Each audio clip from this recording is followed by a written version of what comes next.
Olá, leitores! Tudo bem com vocês? Eu espero que sim, porque hoje começaremos o vlog de leitura do último livro da trilogia Unkyo 84 de Haruki Murakami.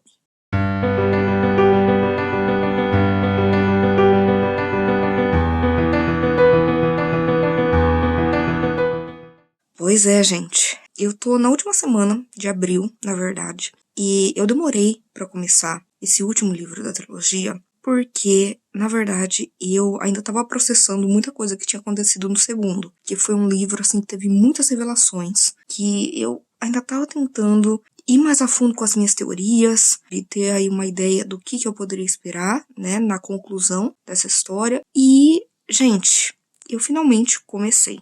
Não liguem, tá, gente, pro meu cabelo, pro meu pet aqui pra acne, porque é normal. Gente, eu li os 3 primeiros capítulos deste último livro, agora, e já começou frenético. Primeiro que a gente já começa com um capítulo que não é nem do ponto de vista do Tengo, nem da Aomami, que são os nossos protagonistas, que as narrativas deles vão se alternando. Não. O primeiro, na verdade, a gente vai ver um personagem que apareceu no segundo, sabe, volume, e que tava ali tentando chantagear o Tengo, e de repente ele é chamado porque aconteceu algo com o líder do Sakigaki, né, do culto, onde a gente teve várias garotas tentando escapar e por aí vai. E aí o que acontece, gente? De repente, no segundo capítulo, que já me deu assim uma confusão, porque geralmente os capítulos ímpares, até esse momento, né, eram capítulos da Umami, e capítulos pares eram capítulos do Tengo. Chega no segundo capítulo e é sobre a Umami. E é de um ponto de vista muito louco, porque, de repente, o Murakami ele pega tudo que estava acontecendo no final do segundo livro, assim, coisas chocantes, situações que ocorreram, e ele desfaz isso. Ele, de repente, mostra como se fosse uma realidade paralela. Se a Umami, ao invés de ter seguido por esse caminho, ela tivesse seguido por esse. O que me faz pensar que ou teve essa alternância de novo de mundos, como o líder explica para ela, né, no segundo livro, o Unkyo 84 é um mundo em que as pessoas foram colocadas pensando na analogia de um trem. Ele fala de que o trem tá ali, seguindo seu caminho, e aí de repente, né, existem 2 vias, e aí devagar ele acaba indo pela outra que não é a comum. E aí seria chegar em um Unkyo 84. Então, Unkyo 84 a gente percebe que não é exatamente um mundo alternativo, mas sim a nova realidade onde os personagens se encontram. Só que agora eu tô muito confusa, porque do nada o Murakami ele resolveu mostrar uma outra faceta de se o final ali do último capítulo da Umami no segundo volume tivesse sido diferente, tivesse ido por um outro caminho. Então eu assim, tô pensando, tipo, será que ela voltou? Talvez pra nossa realidade, mas ao mesmo tempo eu acho que não, eu acho que talvez a gente vai ter uma Dota. Dota é algo que aparece no segundo livro que a gente ouve falar sobre, que seria meio que um doppelganger, né, que a Fukayeri fala sobre isso. Inclusive é muito interessante porque no segundo livro a gente finalmente tem, né, a Umami lendo Crisálida de Ar, que até então a gente só sabia que era uma história que a Fukayeri viveu e que aí ela escreveu e o Tengo reescreveu e aí virou um grande sucesso. Mas a gente não sabia exatamente, né, detalhes da coisa da cabra que ela mencionava, do negócio do povo pequenino, de Dota, e aí de repente a gente vê isso através da leitura do livro. Eu amo isso, gente, eu amo quando tem um livro dentro de um livro, nossa, eu amo, eu amo. E aí, eu tô assim, sem entender, sabe? Porque eu não sei exatamente pra onde que a história vai a partir desse momento. Provavelmente esse vai ser um vlog com mais spoilers, porque, gente, eu vou precisar comentar, sabe? É, assim, um momento crucial, né? A resolução de tudo que a gente viu até agora do Tengo e da Umami. É aquilo que eu falo, Murakami, ele surpreende. E ele não surpreende exatamente da maneira mais óbvia, sabe? Que a gente poderia pensar assim, ah, tá, então agora, nesse momento, os personagens vão se encontrar e a gente vai ter uma narrativa em conjunto. E aí ele fala assim, não, quer saber? Sabe aquilo que eu falei que aconteceu? E se eu mostrar pra vocês uma outra história que seria uma outra alternativa? E aí você fica, tá, mas pra quê? Com certeza vai ter um motivo. E eu tô tentando entender qual. Mas eu tô surtando já nas primeiras páginas. E eu mal posso esperar, gente. Eu mal posso esperar pra continuar essa leitura. Não sei se eu termino em abril, né? Porque ainda assim eu sei que vai ser muita coisa que eu vou ter que ir marcando, que eu vou ficar pensando sobre, que eu vou ficar teorizando, mas com certeza começo de maio, no máximo, eu já termino, porque, né, eu até tenho outro livro já engatilhado pra ler do Murakami em maio, né, pro projeto Murakamando, mas estou empolgada e logo que eu souber mais algumas coisas, eu venho e converso com vocês. Hoje é dia 28 de abril e eu tô no capítulo 5. Aliás, eu terminei o capítulo 5 agora. Primeiro que eu tô achando interessante, porque o primeiro volume a gente teve 24 capítulos, o segundo também, e esse, pelo que eu vi, são 31, então ele é um pouco mais extenso, o que faz sentido, porque, né, é o último volume de uma trilogia, tem que fechar muita coisa. Só que assim, a gente tá tendo pela primeira vez a alternância em três pontos de vista diferentes. Então a gente tem o ponto de vista da Umami, o ponto de vista do Tengo, e a gente também tem agora o ponto de vista do Ishikawa. O Ishikawa, ele apareceu lá no segundo volume, indo atrás do Tengo, e agora ele está buscando saber do paradeiro da Aomami, né? Porque depois que a Aomami fez, né, o trabalho que ela tinha que fazer, ela desapareceu e tá bem segura aí num lugar, escondida. Só que esse cara foi contratado, né, pelo culto do Sakigaki para descobrir aonde está o Mami. Então, agora a gente está tendo também capítulos alternados com o ponto de vista dele. E, gente, eu posso dizer que chegou um momento, hoje, quando eu tava lendo, que eu tava muito confusa.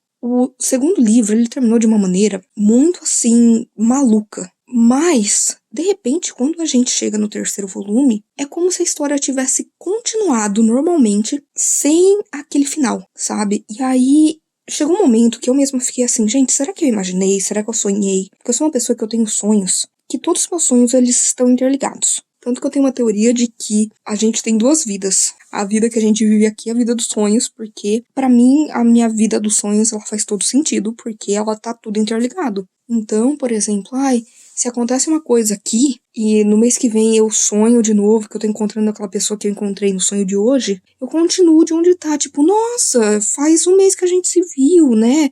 Naquele dia, papapá, como é que foi? E é tudo no sonho. Então eu falei, será que eu sonhei com isso, gente? Será que eu sonhei com aquele final? Eu fiquei assim muito louca, eu falei, não é possível. E aí agora que teve o capítulo do Tengo e tudo mais, eu tive a confirmação de que não, sabe? De que aquilo tudo realmente aconteceu. Só que o Murakami, ele não explicou, sabe, o que realmente houve. O que é interessante, porque o próprio Tengo, ele entrou numa coisa de tipo, será que eu sonhei? Será que eu imaginei? Será que eu tô enlouquecendo? O que é muito interessante, porque eu entrei na mesma pira. Mas quando ele falou isso, eu falei, tá bom. Então, não tô maluca. Mas eu tô achando muito interessante porque a gente tá vendo muito Tengo cuidando do pai dele, com quem ele não tinha um bom relacionamento.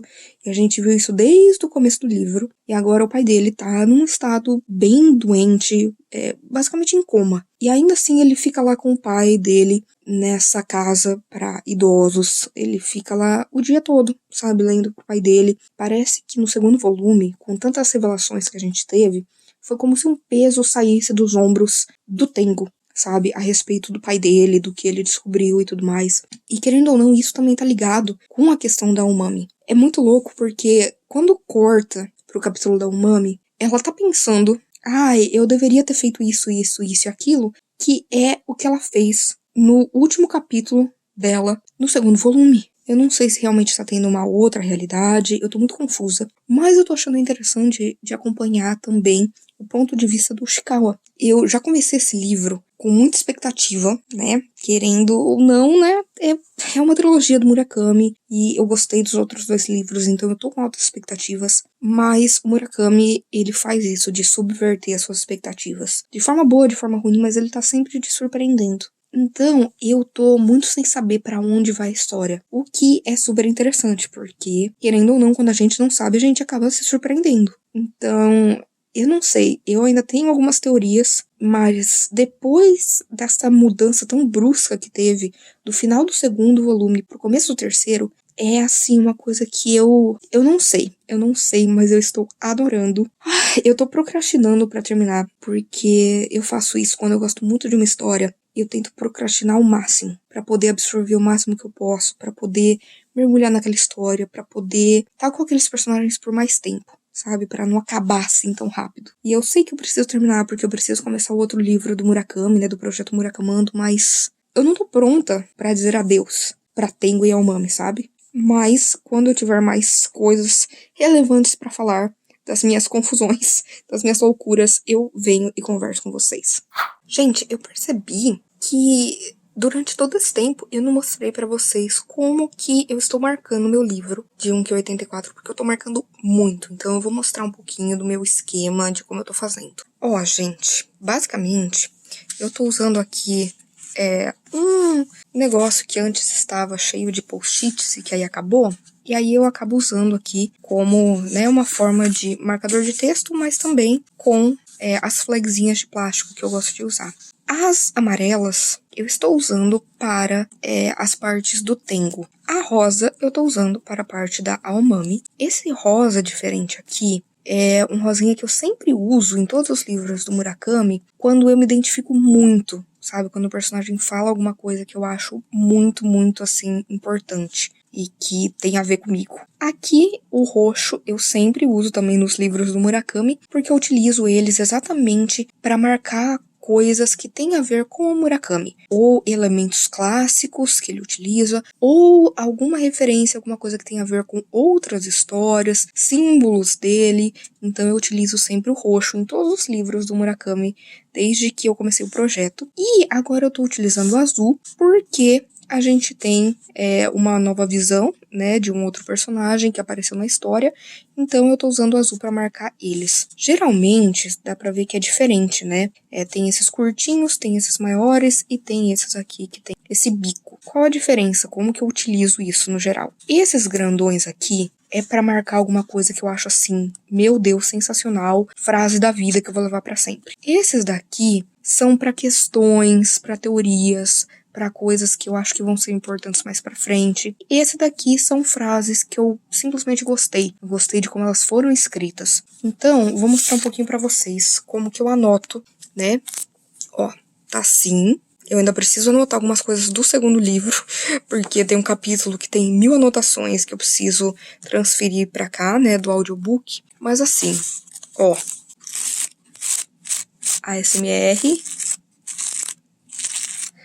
mas ele tá bem marcado, gente. Por quê? Porque tem muita coisa pra marcar. E aí eu vou marcando e eu vou fazendo também anotações. Por quê? Porque eu só utilizo uma flag, né, por página. Porque senão, gente, né, eu ia ficar sem nada em 2 segundos. Então eu utilizo um, e aí, se tiver mais coisas ali pra eu fazer alguma observação naquela página e tal, aí eu marco, ou eu faço alguma anotação, escrevo, mas geralmente é assim, sabe? Por exemplo, aqui, ó, é algo importante, que eu gostei bastante, e aqui eu também achei interessante, então eu fiz essa marcação, sabe? Pra não ter que usar um monte de flag mais do que eu já tô usando. E aqui eu faço, ó, umas anotações, tipo, então o povo pequenino seria o antônimo do Big Brother, mas com o mesmo propósito, sabe? Então, é esse tipo de coisa que eu vou fazendo,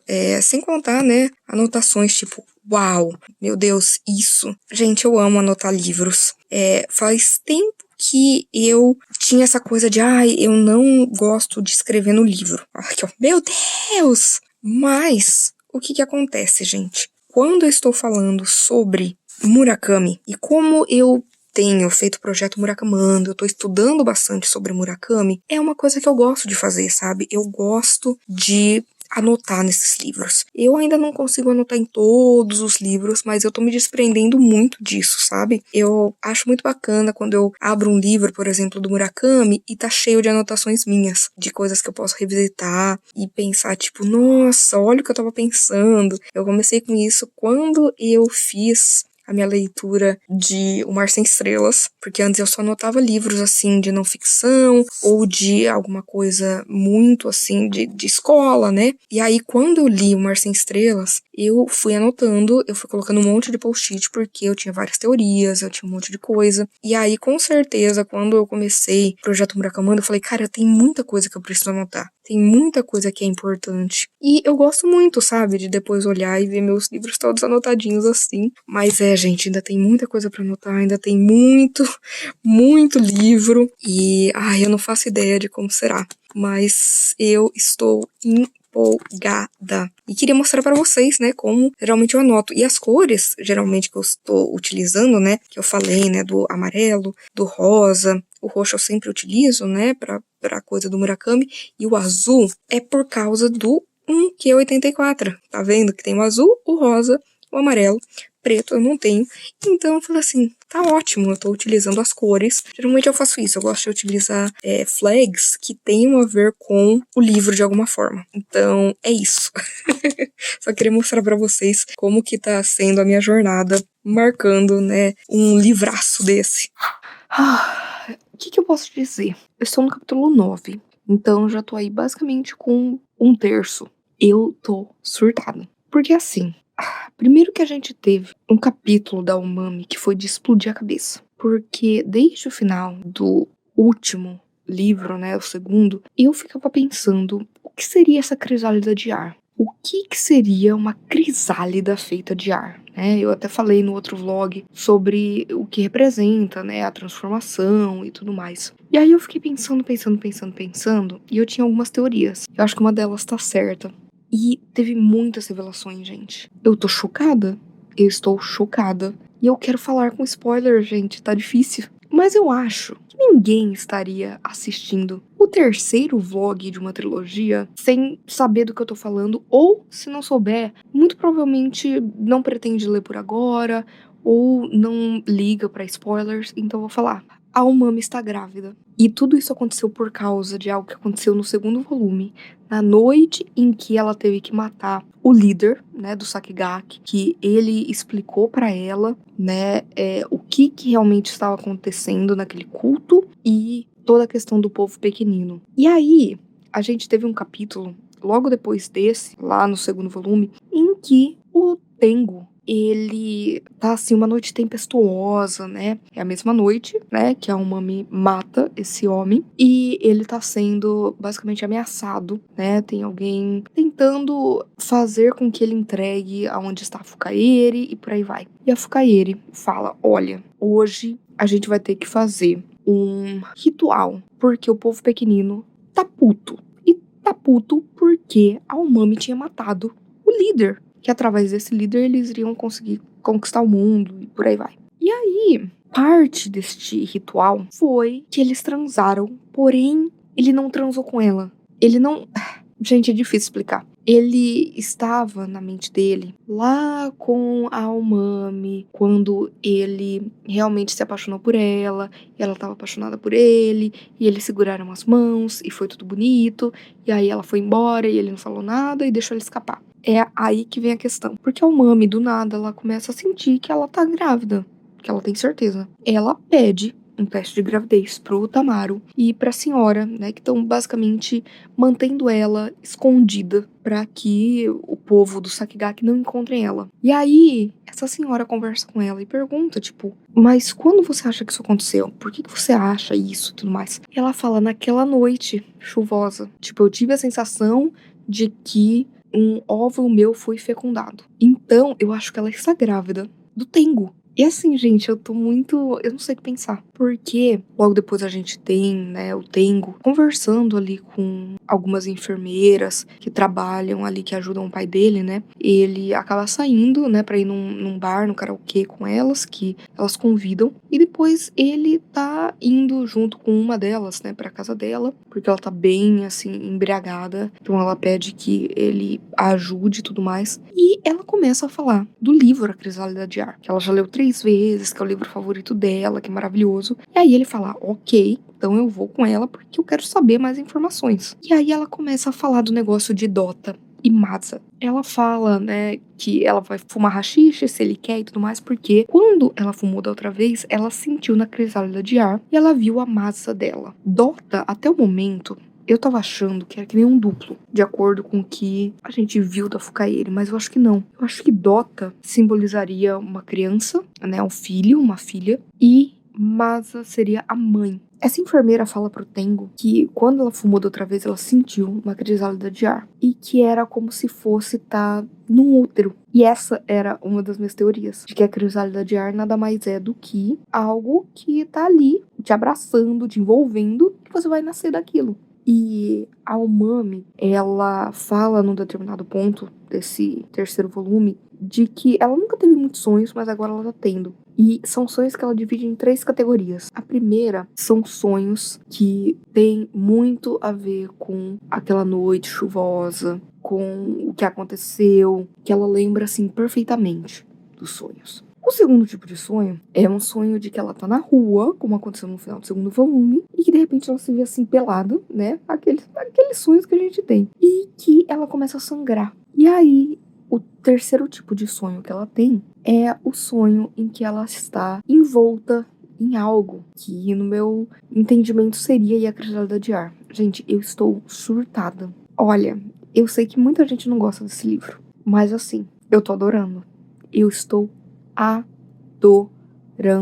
Eu não sei pra onde essa história vai. Eu acho que em algum momento o Tengo e a Umami vão se encontrar, porque afinal de contas, talvez eles estejam pra ter um filho juntos, mas eu não sei. Eu não sei o que tem a ver. Tem um cara lá da tal da NHK, o negócio da televisão a cabo, que sempre vai bater na porta do Tengo e da Umami, sabe? E que pra mim não faz sentido, porque, né, o pai do Tengo, ele era um funcionário da NHK que fazia esse tipo de cobrança. Então, eu não acho que seja uma figura real, digamos assim, ou se for, talvez esteja com o Sakigaki, não sei. Eu não sei como que essa história vai acabar. Eu não sei se vai explicar por que o segundo volume terminou de um jeito e aí o terceiro começou como se tal coisa não tivesse acontecido.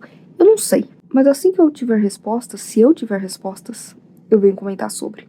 Hora de fazer uma atualização. Hoje é dia 12 de maio e ainda estou, né, na minha jornada de tentar terminar um Q84, mas assim, gente, eu não tô conseguindo, mas é porque eu tô procrastinando, porque eu tô realmente gostando dessa história e eu não quero dizer adeus pra Umami e pro Tengo. Mas assim, eu já cheguei, já passei da metade, inclusive. E o que eu posso dizer dessa história até agora? Tá muito interessante acompanhar e ficar na expectativa de ver os personagens se encontrarem. Exatamente porque quando a gente fala de Murakami, a gente tem muito disso, de jornadas individuais que de alguma forma se entrelaçam. Às vezes de forma física, né? As pessoas se encontram e às vezes não. Só que no caso da Umami, ela ainda tá se escondendo, né, por conta do crime que ela cometeu, né, do que ela fez. Só que agora ela não está mais sozinha. E, no caso do Tengo, ele também passou por algumas provações, principalmente com o pai dele. E agora ele retornou para sua casa e tá meio que se inteirando de algumas coisas que aconteceram quando ele estava fora. Enquanto isso, a gente tem um terceiro ponto de vista do Ushikawa, que é o investigador contratado, né, pelo Sakigaki para tentar encontrar a Umami, mas ele tá aí vendo que talvez exista uma conexão entre ela e o Tengo. O que eu mais tô impressionada aqui é com referências literárias. Porque assim, desde o primeiro livro a gente tem referências a 1984, do George Orwell, a gente tem sobre escritos do Chekhov, o que é muito interessante. Num dos capítulos que eu acabei de ler, acaba se comparando ao Gregor Samsa de A Metamorfose, do Kafka. Então eu fiquei assim louca, porque, né, lógico, Kafka Beira-Mar é o meu livro favorito do Murakami, um dos meus favoritos da vida. E eu gosto muito de A Metamorfose, tanto que eu reli no ano passado.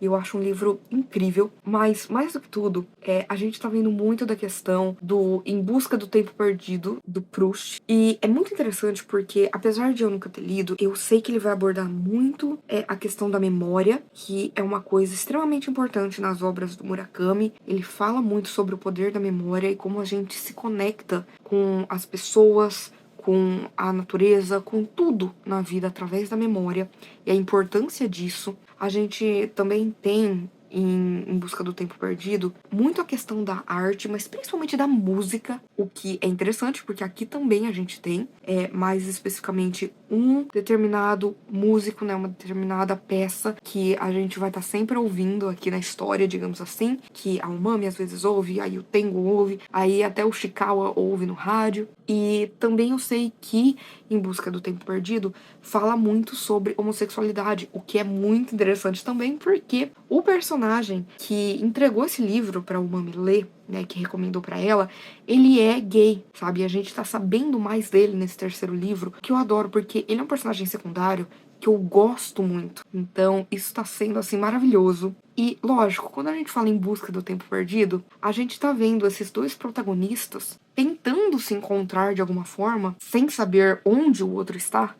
E, ao mesmo tempo, a gente vê que os dois estão em busca de um tempo perdido, de todos esses anos que eles passaram separados. Tudo que poderia ter acontecido, de tudo que não aconteceu. Então, eles estão buscando encontrar esse tempo perdido depois de tanto tempo assim. E, ai, gente, tá maravilhoso. Eu mal espero para os personagens se encontrarem. Eu espero que eles se encontrem. Eu acabei o capítulo 17. Eu sei que faz muito tempo. Eu sei que esse vlog deve estar gigante a esse ponto. Mas, assim, eu tô amando. Sério. E quando tiver alguma reviravolta, alguma outra coisa, eu venho e conto pra vocês. Ok. Estou no capítulo 19. Desculpa a minha voz, tá? Porque tô doente, então minha voz tá estranha. Mas assim, gente, várias teorias que eu tinha acabaram de se confirmar no capítulo 18. A coisa das duas luas no céu, que eu pensei bastante sobre representar a Masa e a Dota. Gente, eu já tô muito emotiva hoje, por vários motivos. E citaram 2001, Uma Odisseia no Espaço. E parece que tudo quanto é livro que eu estou lendo nesse momento está citando 2001, que é a minha ficção científica favorita. Eu fiquei muito feliz. Mas uma coisa que eu tô achando muito interessante é acompanhar de todos os personagens nesse momento é a Umami. Começando a ter essa relação de Masa e Dota. Tá muito bonito. E ao mesmo tempo eu tô com medo do que vai acontecer. Eu fiquei pensando que, sei lá, talvez o Shikawa fosse o verdadeiro pai do Tengo. Eu não sei se em algum momento isso vai ser revelado, porque já não importa mais. Eu sinto que o Murakami ele faz muito bem isso, sabe? Ele coloca tramas e ele até deixa algumas perguntas no ar, porque muitas vezes não importam, sabe? Porque apesar da gente estar tendo um realismo mágico, às vezes na vida algumas coisas ficam sem respostas. E isso é normal.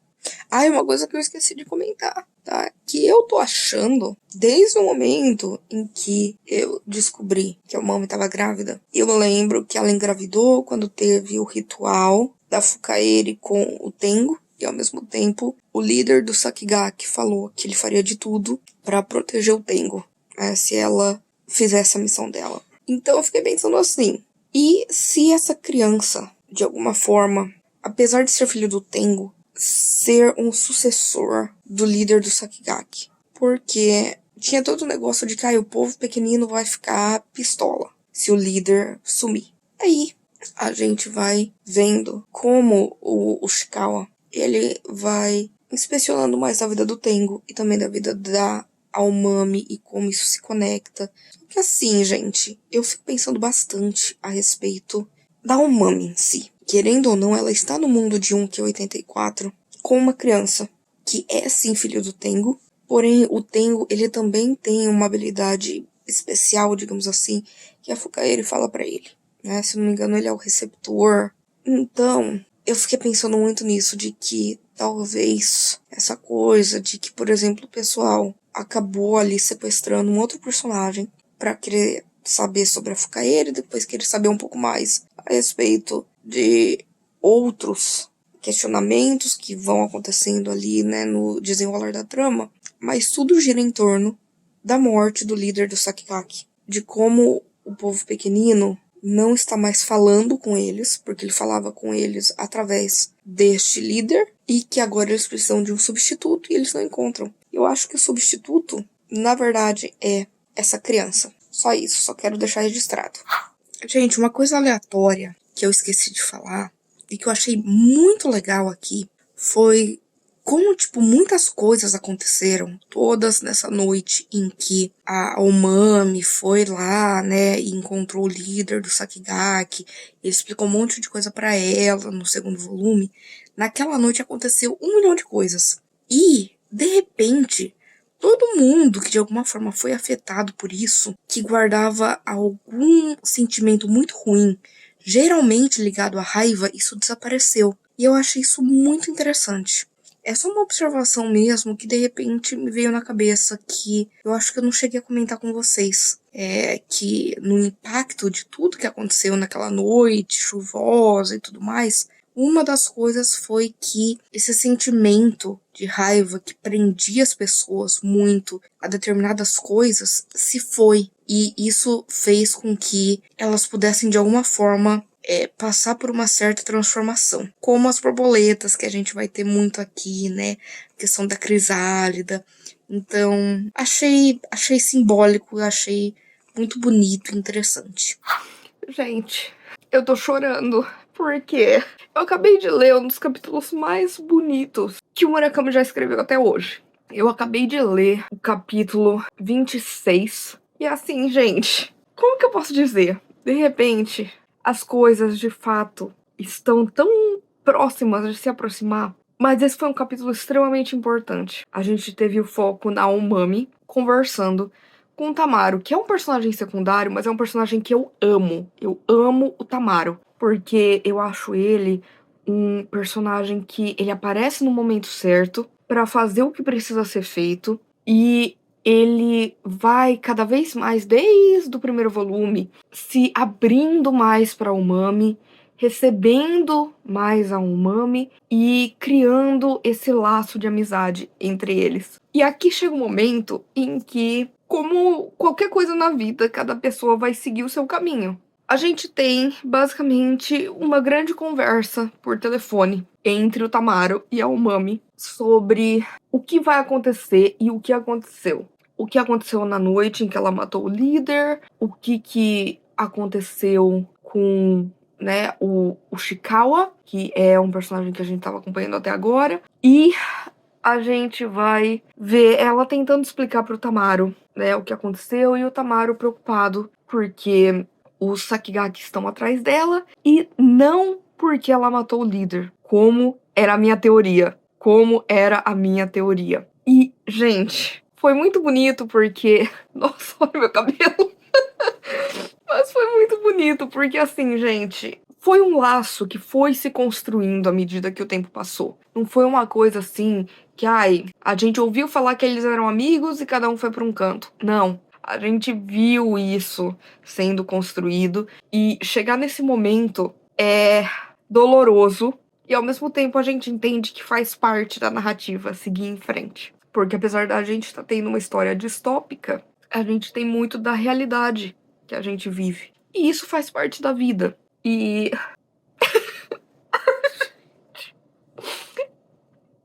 eu só posso dizer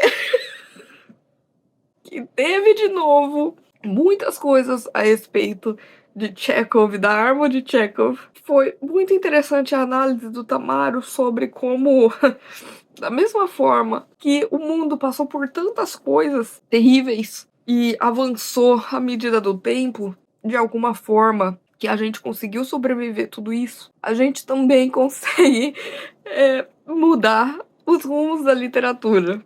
E eu tenho certeza que se você tá vendo esse vídeo sem saber nada da história, você não tá entendendo. Então por que eu tô chorando? Mas assim, gente, é muito bonito. É muito bonito porque, spoilers, a Umami, ela conversou com o Tamaro. O Tamaro descobriu tudo sobre o Tengo. E aí ela pediu que ele fosse até lá e mandasse uma mensagem pro Tengo, que era para que eles se encontrassem naquela noite, no topo do escorregador, para, no final das contas, verem juntos a lua. Essa segunda lua nada mais é do que o filho deles. Gente, eu não tô aguentando. Eu vou voltar a chorar. Faltam só 5 capítulos. Gente, eu sei que deve estar enorme esse vídeo, mas assim, eu tô amando. E eu sinto que até agora foi uma história que ela se alastrou um pouco, né? Que a gente teve muitos detalhes que talvez poderiam ser enxugados, mas agora que tá chegando no momento final, tá lindo, tá lindo, meu Deus, Murakami, eu te amo! Gente, Olha, capítulo 27 nem começou e já me destruiu, tá? Eu estou com um terçol, tá? Eu ia gravar vídeos hoje e acabei não gravando por conta disso. Como eu não vou poder gravar, eu falei, quer saber? Sábado à noite estou tranquila e estou com dor nesse olho. Parece que eu levei, tipo, sei lá, parece que alguém deu um soco, que tá doendo muito. Não só onde tá o terçol, mas em tudo. E aí eu falei, quer saber? Vou deitar e vou finalizar um Q84. E olha, o Murakami, ele fez um ótimo trabalho em construir uma história com 3 volumes, onde nos 45 do segundo tempo, a gente vai ter o encontro que tá sendo ali instigado na gente desde o começo. E eu não tô preparada. Eu não acredito que eu vou falar isso, mas eu não tô preparada. Eu esperei até agora e agora eu não tô preparada porque eu sei que eu vou chorar muito. Então, assim, mal começou o capítulo 27 e eu já estou com o meu colírio natural, sabe? Que são as minhas lágrimas, porque, primeiro, Tamaro, herói. Meu Deus, que personagem secundário mais incrível. Sério, um dos personagens, eu acho que aqui no geral, apareceu os personagens do Murakami que eu mais gostei. Tirando o Nakata, de Kafka-Bramar, e o Okada, de Crônica do Pássaro de Corda. Também gosto bastante da Naoko, de Norwegian Wood, mas eu acho que, tirando, né, esses personagens, cada um de uma obra, aqui eu acho que teve o melhor conjunto de personagens até agora, sabe? Que interagem entre si. Eu gosto demais dos 2 protagonistas, da Umami e do Tengo. E, gente, assim, tem muitos personagens secundários interessantes, mas meu favorito é o Tamaro. Meu Deus, que herói, sabe? Ele é herói, não por ele ter várias habilidades e ele ser uma espécie de um agente muito foda. Não, ele é incrível por ser quem ele é, pela maneira como ele interage com a Umami e agora com o Tengo, sabe? E, gente, sério, ele é esse personagem que tá finalmente conectando as 2 histórias. Gente, eu tô só imaginando o Tengo e a Umami lá no escorregador, olhando a lua, falando sobre todas as maluquices que eles passaram. Não ao longo de todos esses anos, mas principalmente no último ano. E é engraçado porque o Tengo, ele sempre refletiu a respeito de ter uma vida normal, que ele não conseguia ter por conta do pai, da relação dele com o pai, e também por ele viver uma vida muito solitária no geral. Depois a gente vê a Umami pensando sobre isso, sabe? Que apesar de ela ter se libertado das crenças que ela tinha e que por conta disso, né, a vida dela era muito restrita, né, a família não deixava ela fazer nada, ela não podia ser quem ela era, mesmo podendo se libertar disso, ela acabou sendo levada pela raiva, né, e tudo que ela passou, e ela nunca conseguiu ter uma vida normal. Então, os 2 querem ter uma vida normal. Esse é o momento. E eu não tô preparada. Mas vamos, que tem 4 capítulos e é hora de finalizar um Q84 e presenciar este encontro do meu chip, que finalmente vai ser aí um OTP, vai existir 100%, e eu tô muito empolgada.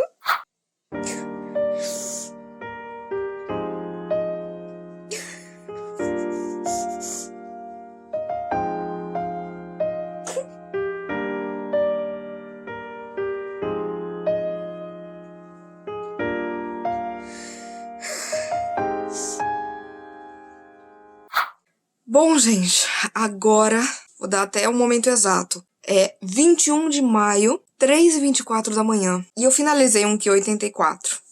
E o que eu preciso falar é que eu adorei, tá? Eu ainda vou fazer uma resenha com detalhes, né? Falando um pouquinho mais da história no geral e também o que eu achei, como é que foi. Mas falando um pouquinho, principalmente agora desse final, né? Que eu quis trazer um fechamento pra vocês. Eu gostei muito, porque você vê muito do Murakami aqui. Esse é um livro que eu sei que divide opiniões, a trilogia inteira, porque a gente tem muitas questões ali que acabam não sendo explicadas ou que são deixadas para que o leitor interprete. Particularmente falando, gente, eu tive uma ótima experiência de leitura. Eu acho sim que esse terceiro volume, ele se estendeu um pouco, principalmente ali em momentos que a gente não precisava tanto. Por exemplo, eu achei interessante que teve capítulos extras a respeito do Ushikawa, só que às vezes eu acho que eles poderiam ser mais curtos, né, já que eu queria saber mais da Umami do Tengo. Mas, gente, assim, foi tudo muito surpreendente no final. Foi óbvio na questão de que a gente ia ter o encontro de Umami Tengo, lógico, mas eu não tava esperando o que ia se desenrolar a partir daquele momento. Você fica com uma pulga atrás da orelha, e isso é uma coisa que o Murakami faz. Ele não te dá todas as respostas. Ainda mais quando a gente pensa que a gente tem toda uma trilogia.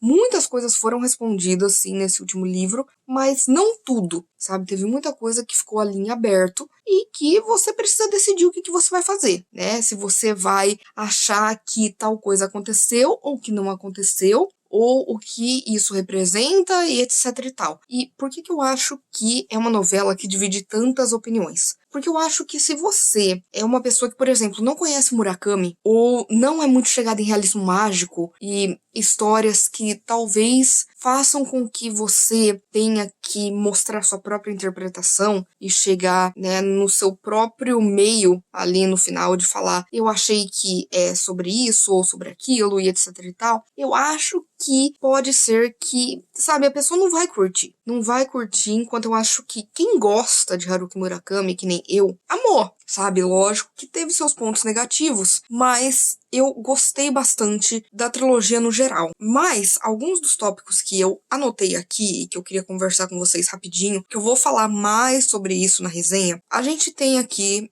alguns símbolos muito importantes durante toda a trilogia e que eu sinto que eles ficaram cada vez mais óbvios, principalmente nesse último livro, que é, por exemplo, a presença da água em múltiplas formas. Então, a gente tem muito da chuva, sabe? O livro, ele já começa com muita chuva, e a chuva, ela aparece em momentos muito importantes da trama, sabe? E tem todo um significado de por que a chuva está acontecendo e o que está por trás de tudo isso. A gente tem, por conta disso, enchentes, a gente tem muita questão do mar, que eu achei muito interessante, porque a água, geralmente ela simboliza essa coisa da fluidez, da transformação. Lógico, gente, eu tô fazendo as minhas pesquisas já há algum tempo, porque eu quero fazer um vídeo falando dos simbolismos e também sobre os temas do Murakami. No caso dos temas, é mais fácil de abordar, digamos assim, e no simbolismo não tanto, porque tudo que eu tenho pesquisado, a gente tem um conceito semiótico que é claro, mas ao mesmo tempo a gente também tem que pensar na questão da simbologia, né, daquele signo no Japão, né, dentro daquela cultura, né, o que aquilo pode simbolizar e que vai além do que a gente tem como conhecimento geral, né, quando a gente está falando de semiótica. Tá sendo aí um processo que tá levando um tempo, mas eu quero sim fazer esse vídeo e falar com mais detalhes sobre isso. Outra coisa importante que a gente tem aqui é a questão dos insetos, que o Murakami sempre coloca nos seus livros, e aqui, principalmente, a gente tem as borboletas, que faz muito sentido porque a gente tem toda uma história sobre crisálidas de ar, que acabam representando, no geral, né, a coisa, né, da pessoa que engravidou, né, do útero. E isso seria a crisálida de ar, digamos assim. E, lógico, essa coisa da crisálida, da borboleta, significa a transformação, a transfiguração, o renascimento. E a gente vê isso aqui de formas metafóricas, mas também verdadeiras na história. Outra coisa é a questão do povo pequenino, que é interessante porque são entidades, mas que a gente não sabe se são bons ou ruins, e não existe uma resposta para isso. Eu acho que eles vão para o que convém para eles, e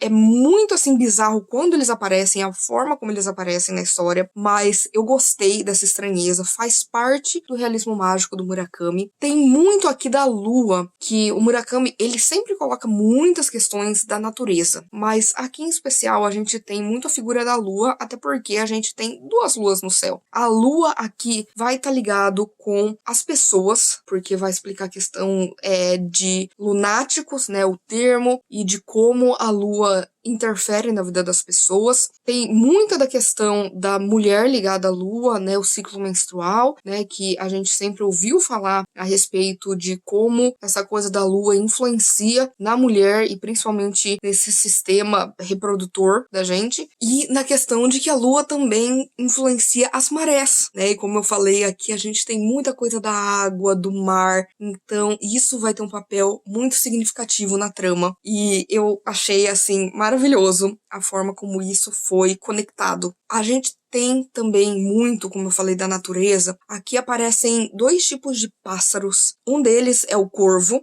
e o outro é a coruja. A coruja, geralmente, ela aparece em momentos para trazer clareza, para trazer sabedoria, sabe, para mostrar o caminho certo. Já os corvos que aparecem aqui é muito interessante porque existe uma frequência que vai aparecendo de diversas maneiras na obra, sabe?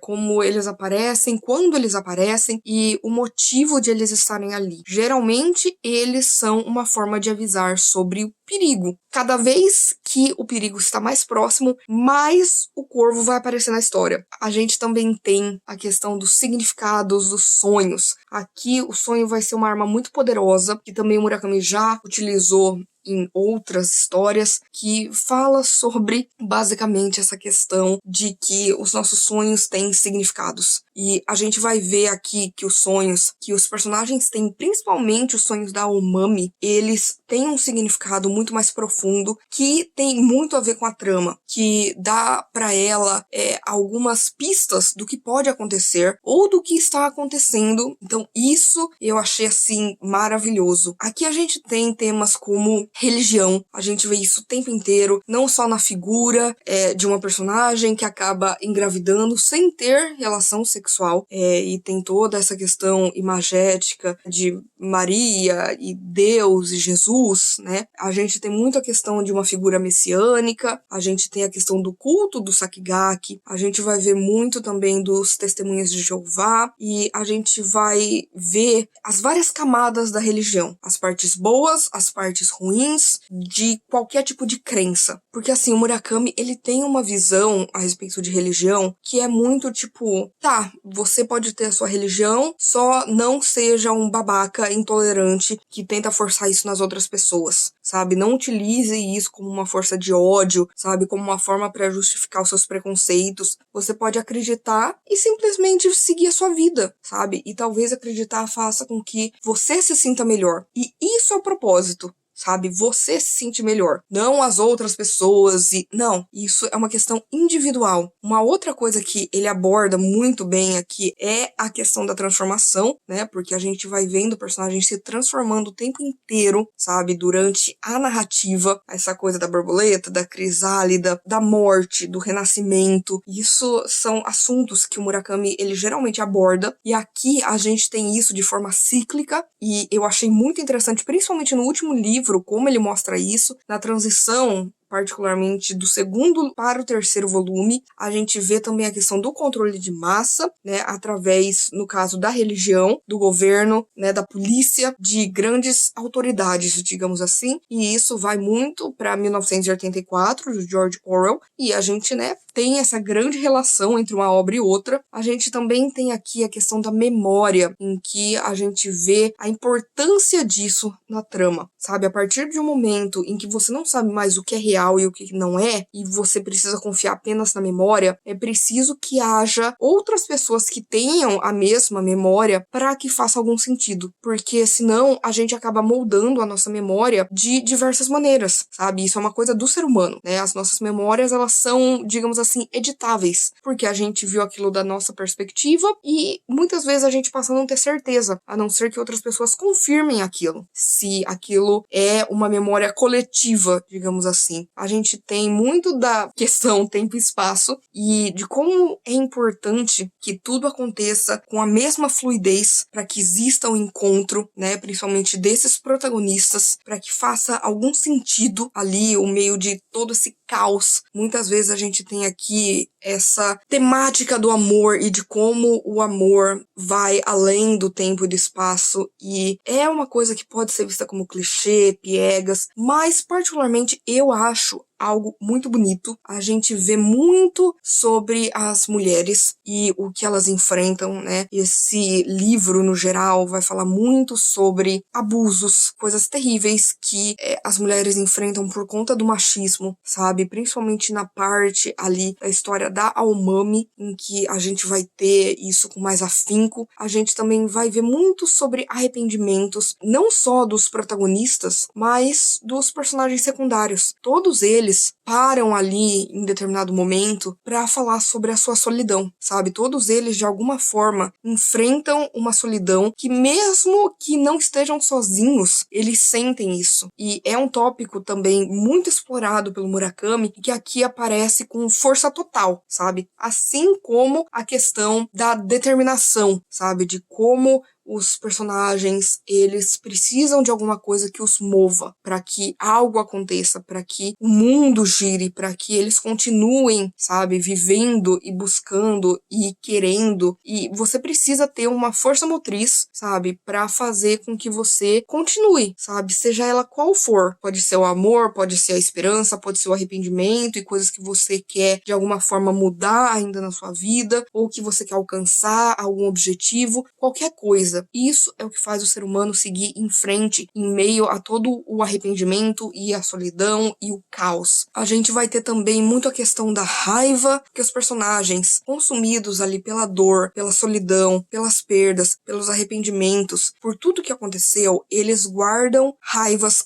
cada um de alguma forma específica. Depois, com o tempo, isso vai se amainando conforme eles percebem que a raiva muitas vezes segura eles, ao invés de deixá-los soltos. Mas também é uma questão humana você ter raiva. Você ter raiva de alguma coisa que aconteceu ou que está acontecendo, ou um medo, um nervoso, uma ansiedade sobre o que vai acontecer, e isso acaba nos deixando parados, faz com que a gente não siga em frente. E esse é um livro que, desde o primeiro volume, a gente tá vendo personagens que são muito amargurados por coisas que aconteceram. E eu não estou falando que eles não têm razão, sabe? Eles têm razão em ter as raivas que eles têm. Eles têm motivo para isso. Só que com o tempo, muitas vezes, a única coisa que os move é a raiva. Conforme os livros vão avançando, e a gente chega aqui no final de 1Q84, sabendo que eles precisam de outros sentimentos para movê-los, e não só a raiva, porque muitas vezes a raiva vai movê-los até o ponto de estagná-los. Então, nossa, sério, gente, maravilhoso, maravilhoso como o Murakami trabalha isso. Mais uma vez, como sempre, ele vai falar muito da arte, né, na música, na literatura, e em tudo quanto é tipo de coisa, né, o Murakami, ele é uma pessoa que, né, fez teatro, ele ama a arte, então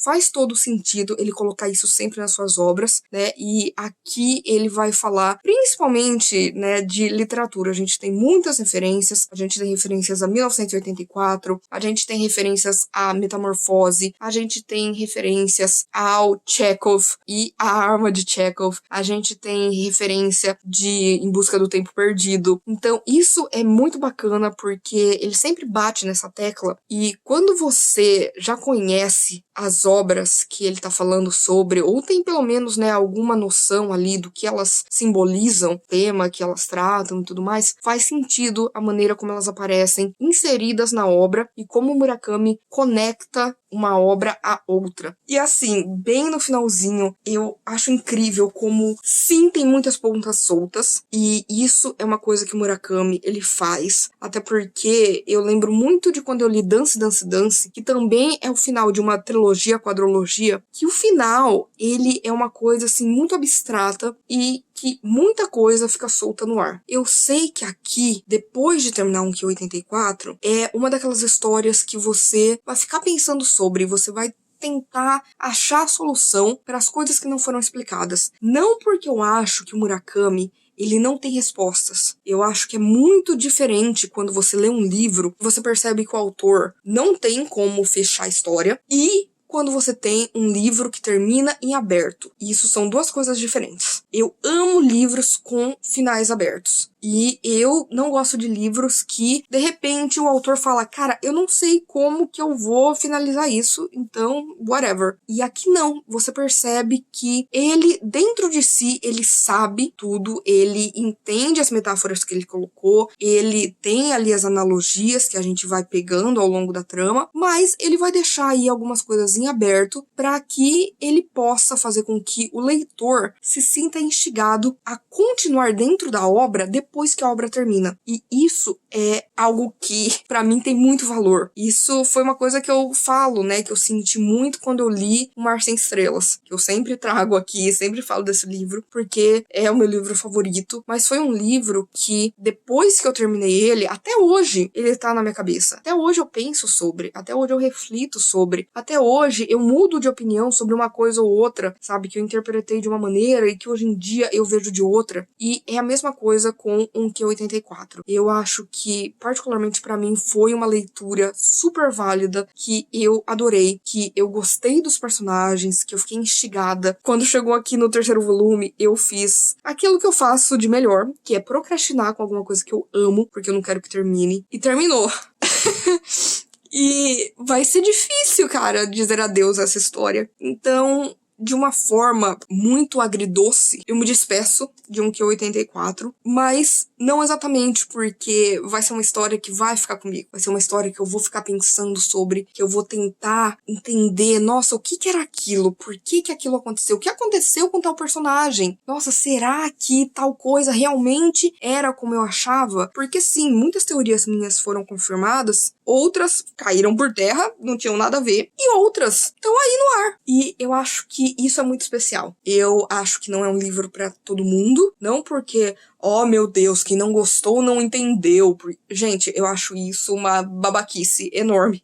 Quem fala, ai, porque você não entendeu o final de... Não, gente, não é isso. Eu acho que existem histórias que vão agradar alguma pessoa, histórias que não vão agradar. Eu acho que aqui a gente tem puro suco do realismo mágico do Murakami. Acho que ele se assemelha muito a Kafka Beiramar, no sentido de ter muitos dos simbolismos aqui do Murakami, né? Aqueles símbolos clássicos que ele utiliza. Ele toca em basicamente todos os temas que, de alguma forma, já apareceram nas obras anteriores dele. Em tudo que eu li, né, do projeto Murakami até agora, e eu acho que aqui ele teve espaço, já que a gente tem um livro, né, com mais de 1000 páginas, para poder colocar tudo isso e arquitetar essa história da maneira dele, criando personagens incríveis e maravilhosos que, sinceramente, vão ficar comigo pro resto da vida. Então, eu amei. Esse é o fechamento deste vlog. Está enorme. Eu sei, mas eu quero agradecer se você foi corajoso e assistiu todos os vlogs dessa trilogia. Quero muito agradecer, porque eu sei que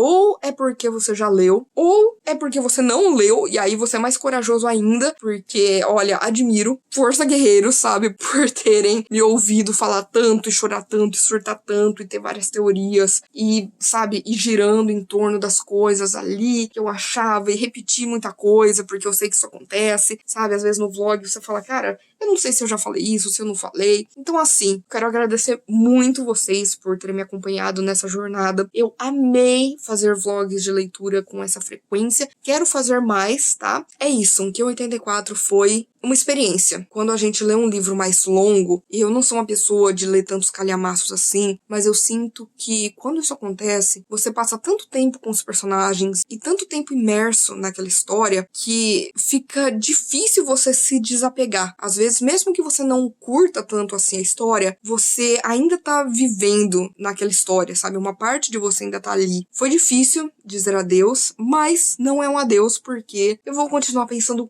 muito, muito, muito sobre essa maravilha deliciosa e louca que foi um Q84.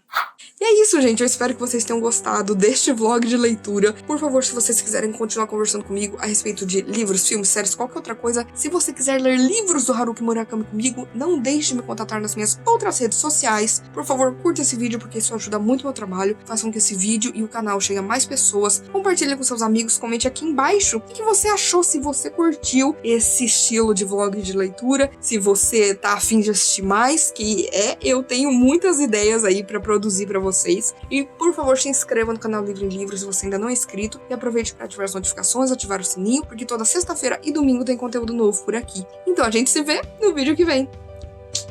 E ai, gente, agora eu vou lá chorar um pouquinho mais pensando sobre o meu casal, Almami e Tengo.